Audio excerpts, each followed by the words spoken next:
Hello everyone and welcome back to my YouTube channel. Today's topic of my video is Jacobean Age. History of English literature की series में मैं Elizabethan age तक cover कर चुकी हूँ. Please check my playlist of history of English literature where I have uploaded videos from Anglo Saxon age up to Elizabethan age in chronological order. Please check those videos. In this video, I'll be talking about the Jacobean age, which is from 1603 to 1625. 1603 is very important year क्योंकि इस year में queen Elizabeth the first की death हो गई थी. इनके बाद king James the first England के मोनार्क बने थे एंड ये रूल करते रहे 1625 तक अप टू हिज डेथ. और 1625 में उनकी डेथ से ही जैकोबियन एज खत्म हो जाती है. So the reign of King James the first, जो कि 22 इयर्स का जो स्पैन था, it is called the Jacobean age. Jacobean is derived from the word Jacobus and Jacobus is the Latin version of James. So James का Latin version है Jacobus और Jacobus से ही जैकोबियन एज बना है. फ्रेंड्स, एलिजाबेथन एज में मैंने flow chart के थ्रू आपको बताया था कि Queen Elizabeth the first was the last monarch of the Tudor dynasty. क्योंकि Queen Elizabeth the first virgin Mary थी, शी डाइड चाइल्डलेस, तो इंग्लैंड के सामने ये दिक्कत आई थी कि नेक्स्ट मोनार्क कौन होगा इंग्लैंड का. So King James sixth of Scotland को इंग्लैंड का मोनार्क बनाया गया. किंग जेम्स सिक्स स्टुअर्ट, जो कि स्कॉटलैंड के मोनार्क थे, इनको मोनार्क बनाया गया. ये कौन थे एक्चुअली? ये queen Elizabeth the first. Queen Elizabeth the first के जो फादर थे वो थे हेनरी एट. इनके बारे में मैंने आपको बताया है कि he was a peculiar as well as famous king, क्योंकि इन्होंने 6 मैरिजेस की थी और साथ ही साथ इन्होंने रोमन कैथोलिक चर्चेस को कन्वर्ट कर दिया था प्रोटेस्टेंट चर्चेस में, and he became the supreme head of the Protestant churches. इनकी एक सिस्टर थी जिनका नाम था मार्गरेट ट्यूडर. मार्गरेट ट्यूडर की मैरिज हुई थी जेम्स फोर्थ स्टुअर्ट से, जो कि स्कॉटलैंड के किंग थे. इनके देन सन आए जेम्स फिफ्थ, वो स्कॉटलैंड के किंग बने. देन मेरी स्टुअर्ट बनी. उनके बाद जेम्स सिक्स्थ स्टुअर्ट स्कॉटलैंड के किंग बने एंड इन्हीं को ही एलिजाबेथ द फर्स्ट के बाद इंग्लैंड का भी मोनार्क बना दिया गया. So James VI of Scotland became the monarch of England and there he was called James I of England. Scotland में इनको जेम्स सिक्स कहा जाता था, जबकि इंग्लैंड में इनको जेम्स फर्स्ट कहा जाता था. सो James six and James first is the one and the same person. But ये मोनार्क इंग्लैंड के आसानी से नहीं बने, क्योंकि इससे पहले काफी सारे बिल्स पास हुए थे पार्लियामेंट में रिलेटेड टू कि कोई भी फॉरेन रूलर मोनार्क नहीं बनेगा इंग्लैंड का. साथ ही साथ हेनरी एट की विल में भी लिखा था कि debarred his Scottish relative from throne, कि कोई भी स्कॉटिश रिलेटिव अब इंग्लैंड का मोनार्क नहीं बनेगा. सो ये इतने आसानी से किंग नहीं बने थे. बट एक पर्सन थे जिन्होंने इनकी हेल्प की थी, जेम्स सिक्स्थ ऑफ स्कॉटलैंड की हेल्प की थी कि वो इंग्लैंड के मोनार्क बने. तो वो जो पर्सन है वो है रॉबर्ट सेसिल. रॉबर्ट सेसिल ने जेम्स सिक्स्थ ऑफ स्कॉटलैंड की हेल्प भी की, उनको रिकमेंड भी किया कि वो इंग्लैंड के मोनार्क बने. So he was the main leading figure behind making King James sixth of Scotland the monarch of England. अब ये जो जेम्स सिक्स्थ ऑफ स्कॉटलैंड या फिर जेम्स फर्स्ट ऑफ इंग्लैंड, ये पहले ऐसे किंग थे जो 3 प्रोविंसेस को एक साथ रूल कर रहे थे. इंग्लैंड के साथ तो आयरलैंड और साथ ही साथ स्कॉटलैंड. सो ये 3 प्रोविंसेस को एक साथ रूल करने को कहते हैं यूनियन ऑफ क्राउन्स. जैसा कि मैंने आपको बताया था कि एलिजाबेथन एज में कॉलोनियलाइजेशन, एक्सप्लोरेशन ये भी स्टार्ट ही हुई थी. बट जैकोबियन एज या फिर King James the first of England के टाइम में colonialization was at its peak. Exploration ये पीक पे थे. 1600 में ईस्ट इंडिया कंपनी एस्टैब्लिश हुई, तो धीरे धीरे करके ये अपना इसने अपना पॉलिटिकल टर्न भी ले लिया था। अमेरिका जो कि न्यूली डिस्कवर्ड अभी कॉन्टिनेंट थी, इसमें इन्होंने काफी सारी कॉलोनीज बनाई, लाइक वर्जीनिया, न्यू इंग्लैंड, इन्होंने सारी कॉलोनीज बनाई। न्यू इंग्लैंड में तो मोस्टली प्यूरिटन्स गए थे जो बल्क में माइग्रेट कर गए थे इंग्लैंड से अमेरिका में। जब किंग जेम्स द फर्स्ट बने इंग्लैंड के मोनार्क तो लोगों की मिक्स्ड रिएक्शन थी, बट फाइनली इवेंचुअली वो एक एक्सेप्टेड फेमस किंग बन गए थे इंग्लैंड के। तो वो मिक्स्ड रिएक्शंस क्या थी? सबसे पहले तो रोमन कैथोलिक्स जो इंग्लैंड में थे वो उनको सेटबैक लगा, क्योंकि ये जो जेम्स द फर्स्ट थे ये भी प्रोटेस्टेंट थे, जैसे queen Elizabeth the first Protestant थी, ये भी प्रोटेस्टेंट थे। तो इनको एक तरह से सेटबैक लगा, ये इनको पसंद नहीं करते थे। क्वीन एलिजाबेथ द फर्स्ट एक टॉलरेंट क्वीन थी, वो प्रोटेस्टेंट होकर भी कैथोलिक्स को परेशान नहीं करती थी।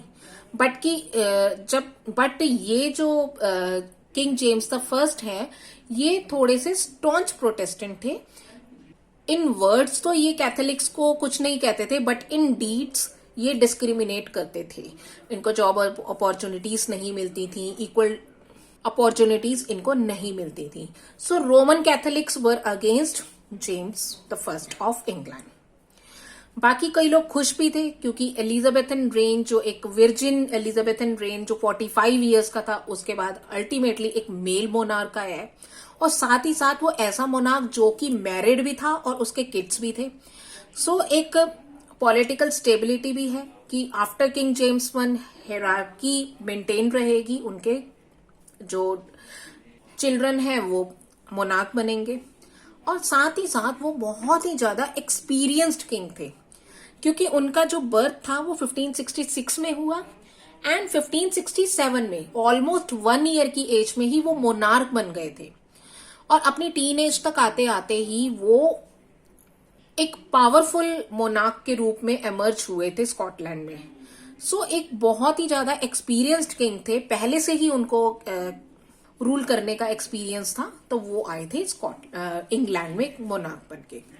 साथ ही साथ इनका पार्लियामेंट से कभी भी नहीं बनी, इनका हमेशा पार्लियामेंट से कॉन्फ्लिक्ट रहा। इन्होंने पार्लियामेंट को डिसॉल्व भी करवाया 1611 में।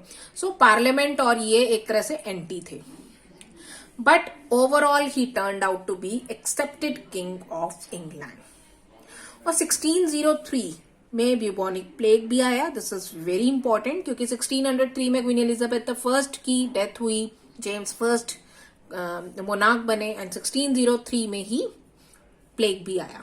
1608 में भी प्लेग आया था उनके टाइम में। जैसे कि क्वीन एलिजाबेथ द फर्स्ट के टाइम में Spanish armada of 1588 is very much important incident, इसी तरह ही जैकोबियन एज में गन पाउडर प्लॉट जो कि 1605 में 5 नवंबर 1605 में हुआ, this is very important. Actually ये गन पाउडर प्लॉट अटेम्प्ट था रोमन कैथोलिक्स का कि वो किंग जेम्स द फर्स्ट को ब्लो कर देंगे, मार देंगे, साथ ही साथ पार्लियामेंट को भी उड़ा देंगे, ब्लो कर देंगे। ये इन्होंने इसलिए किया क्योंकि किंग जेम्स द फर्स्ट एक स्टॉन्च प्रोटेस्टेंट थे, तो Roman Catholics were against king James the first. तो उन्होंने सोचा कि किंग जेम्स द फर्स्ट को उड़ा दिया जाएगा, ब्लो कर दिया जाएगा, मरवा दिया जाएगा, जिससे जो नेक्स्ट मोनार्क बनेंगी उनकी डॉटर बनेंगी जिसका नाम है एलिजाबेथ, और वो एलिजाबेथ को एज अ पपेट मोनार्क की तरह ट्रीट करेंगे। जैसे वो कहेंगे रोमन कैथोलिक्स, वैसे ही एलिजाबेथ करेगी। सो इनका ये प्लान था कि किंग जेम्स फर्स्ट को मरवा दिया जाएगा, पार्लियामेंट को उड़ा दिया जाएगा, एंड किंग एलिजाबेथ को अल्टीमेटली मोनार्क बना दिया जाएगा, जिसको एज अ पपेट हम यूज करेंगे। बट जितने भी कॉन्स्पिरेटर्स थे वो रेड हैंडेड पकड़े गए, क्योंकि किंग जेम्स द फर्स्ट को इनके प्लॉट्स के बारे में पता ही चल गया, उससे पहले ही पता चल गया। So these conspirators were caught red handed, और इनको बाद में डेथ सेंटेंस भी मिली। So this is very important plot, gun powder plot, जो कि 1605 में हुआ। इससे रिलेटेड मैं आपको एक बात और बताना चाहती हूं कि क्रिस्टोफर मार्लो के प्ले में भी एक गन पाउडर प्लॉट रचा गया था, जो मैंने क्रिस्टोफर मार्लो की वीडियो में आपको बताया था।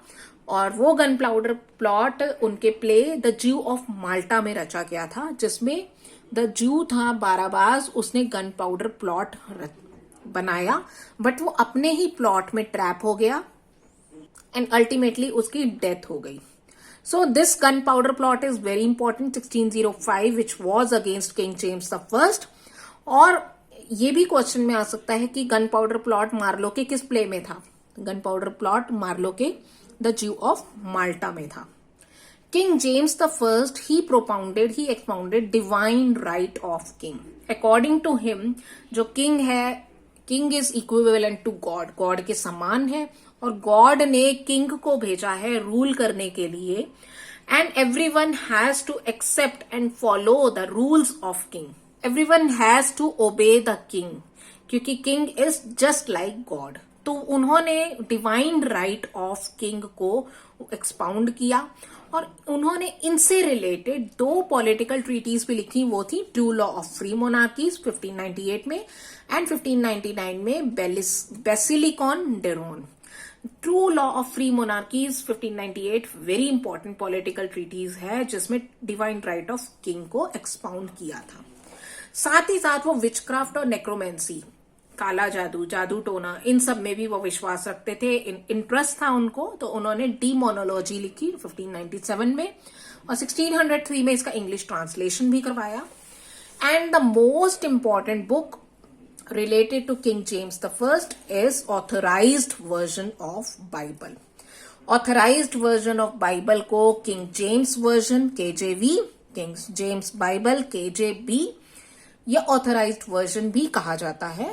And it was the work of 47 scholars from the Church of England. King James the First ने 47 scholars को इकट्ठा किया Church of England के, और उनसे ट्रांसलेट करवाई क्रिश्चियन बाइबल को, इंग्लिश में ट्रांसलेट करवाई.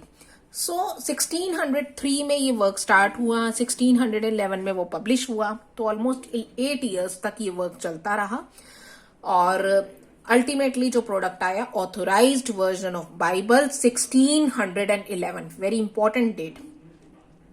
इसके जो मेन सोर्सेज हैं the Old Testament, the New Testament and Apocrypha. Old Testament से related authorise version of Bible में 39 बुक्स हैं, न्यू टेस्टामेंट में 27 बुक्स हैं, एंड एप्रोकाइफा में 14 बुक्स हैं.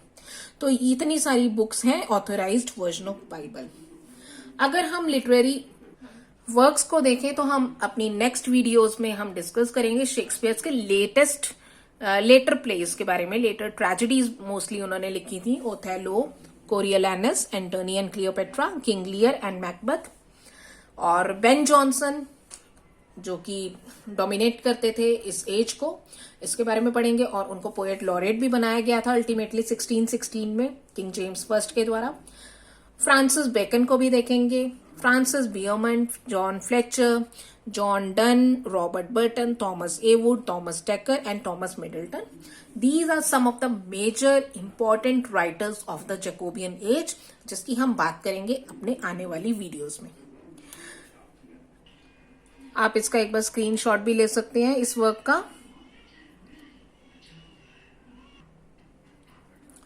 So friends, this is all about Jacobean age. This is part 1 of the Jacobean age. If you like my video, then please press the like button, subscribe my channel, and press the bell icon for early notification of my video. Thank you. Have a nice day and best of luck for your exams.